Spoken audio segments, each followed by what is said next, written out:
कृष्णामुपाश्रितुमस्य सजमिव नाम बलिं तनवै त्वरितं वितरे देशादत्साहित्यादिजामलम्। तो हम विचार कर रहे थे पूर्व पाठ में कि द्वितीय प्रकरण चल रहा था। तो रावण सर्वस्व ऋतु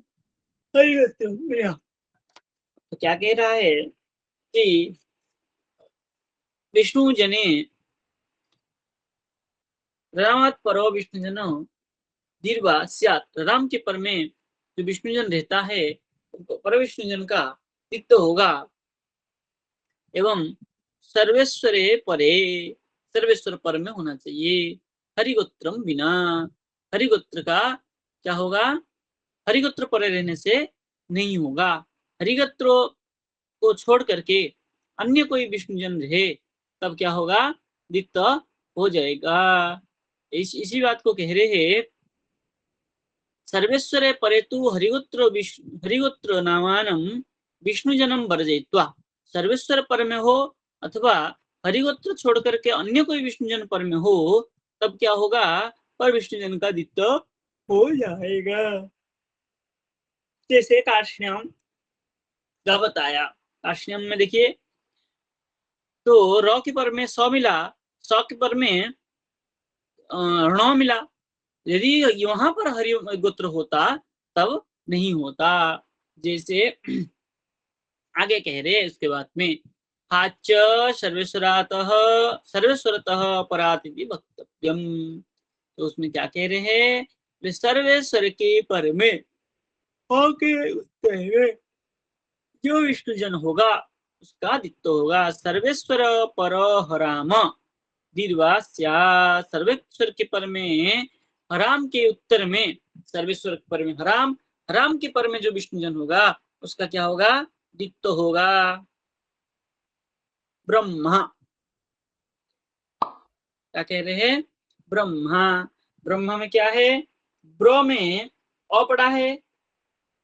उसके बाद स ह है, ह के पर में म है, तो म का दित्य हो जाएगा ब्रह्मा, ऐसे हो जाएगा। अब कह रहे नेह हनुते। हनुते में देखिए ह के पर में नु है, ह के पूर्व में सर्वेश्वर नहीं था, इसलिए हनुते में न का हराम, हराम उत्तरवर्ती नराम का दित्य नहीं हुआ क्योंकि पूर्व में सर्वेश्वर नहीं था। तो सर्वेश्वर तो इत्यादि, सर्वेश्वर ऐसा कहने का तात्पर्य क्या है?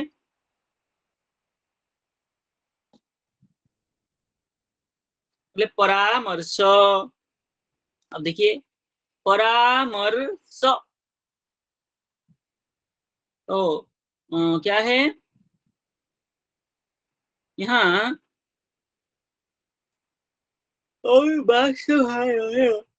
अर्हति यहाँ पर नहीं हुआ क्योंकि देखिए रराम की पर में क्या मिल गया हमको? परामर्श में रराम उत्तरवर्ती सराम मिला। सराम जो होता है क्या होता है? सराम के उत्तरवर्ती पुनः सर्वेश्वर मिला तो क्या होना चाहिए? सराम का दित्य होना चाहिए। ररामा सर्वेश्वर तो हरिगोत्रम बिना सूत्र के अनुसार, किंतु नहीं हुआ।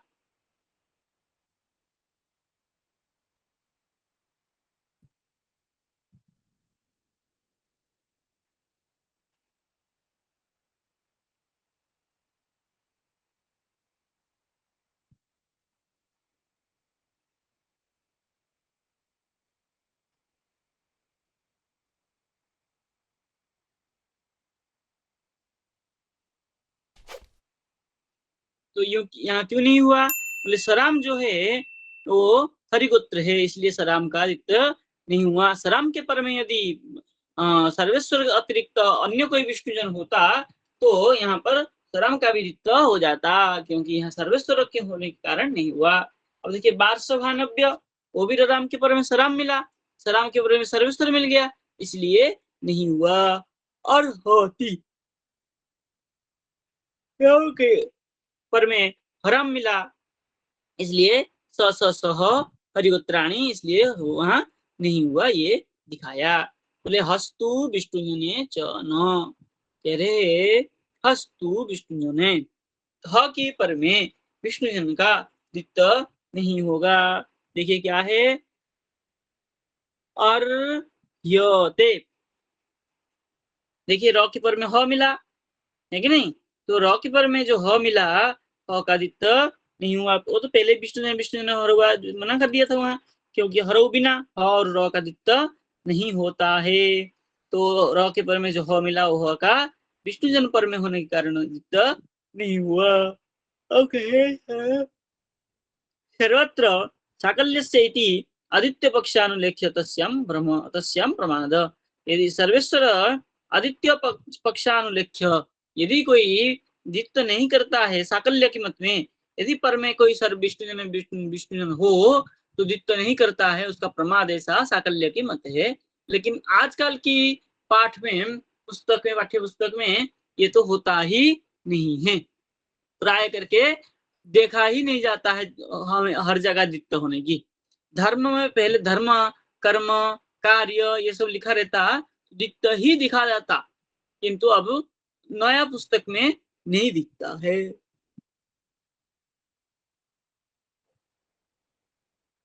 अब कह रहे हैं विष्णु जनात विष्णुदासस्य अदर्शनम सवर्गे विष्णुदासे। अब देखिए यहाँ क्या कह रहे हैं, कह रहे हैं विष्णु जनात, विष्णु जन के पर में विष्णुदास का लोप होगा। सवर्ग विष्णुदास पर में रहने पर, विष्णु जनात परस्य विष्णुदासस्य अदर्शनम वा स्यात् विकल्प में होगा सवर्ग विष्णुदास परे। अब देखिए भगवान च छुरः, तो क्या हुआ यहाँ पर, देखिए सका भगवान, भगवान सूरह था, सूत्र लग गया से चांतोबा, से चांतोबा लग कर क्या हो गया, क्या हो गया, चौरामंत राम आगम आदेश हुआ नराम के स्थान में, तो क्या हो गया भगवान च सुर, तो उसके बाद तथा षष्ठोबा विष्णुदासात परो छराम छराम छराम वास्यात, छराम हो गया, तो भगवान च छुर हुआ।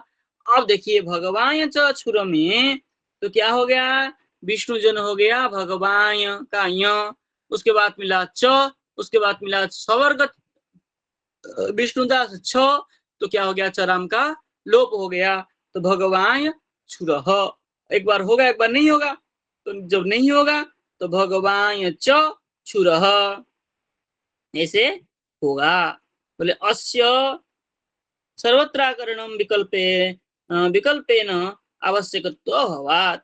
अब ये पाणिनि के में कह रहे हैं यहाँ सर्वत्राकरणम नियम के अनुसार ये विकल्प विकल्प विकल्प क्या आवश्यक का अभाव है, मतलब विकल्प होने की जरूरत नहीं है, नित्य होना चाहिए, लेकिन हमारे यहाँ तो विकल्प ही है।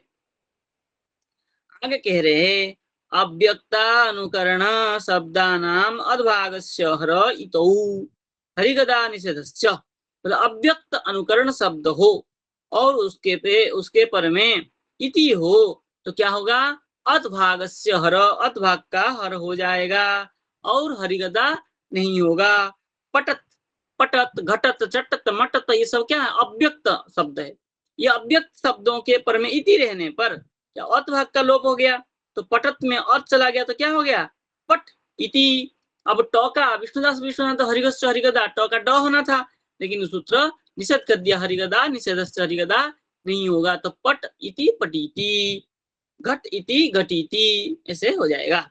घटत में अत चला गया, घट बचा, घट इति घटीति। अब कह रहे नहीं का सर्वेश्वरत्व, यदि अव्यक्त शब्द में एक सर्वेश्वर हो तो उसका अत भाग का लोप नहीं होगा। जैसे श्रत, चृत,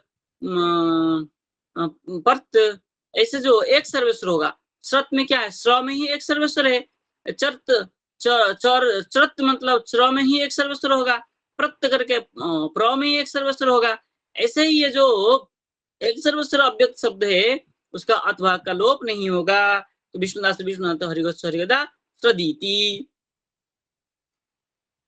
अब कह रहे हैं न द्विस्त्रीरुक्तावन्तस्य तरामस्य तुवा, कह रहे हैं द्वित्री उक्तौ अंतस्य, दो बार ये अव्यक्त शब्द दो बार तीन बार यदि कहीं प्रयोग किया गया हो तो न मतलब अथभाग का हर नहीं होगा।